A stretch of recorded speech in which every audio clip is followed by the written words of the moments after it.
Mobile ফোনে display লাগানোর সঠিক নিয়ম। ডিসপ্লেটি ভালো করে চেক করে নিতে হবে, ব্রাইটনেস কমিয়ে বাড়িয়ে দেখে নিতে হবে, 5 থেকে 10 বার অন অফ করে দেখতে হবে ডিসপ্লেটি ভালো রেসপন্স করতেছে কিনা।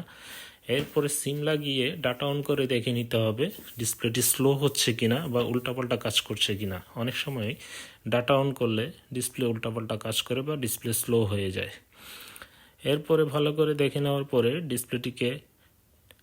ডিসপ্লে পিছনে থাকা স্টিকার তুলে আর্থিংয়ের সাথে কানেকশন করে দিতে হবে। বাকি স্টিকার তুলে চারপাশে একইভাবে গাম লাগিয়ে নিতে হবে।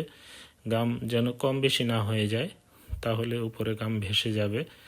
এরপরে সুন্দর করে গাম লাগিয়ে ফ্রেমে বসিয়ে রাবার দিয়ে 2 থেকে 3 ঘন্টা রেখে দিতে হবে।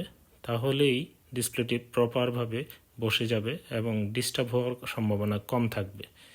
এই হচ্ছে ডিসপ্লে লাগানোর সঠিক নিয়ম।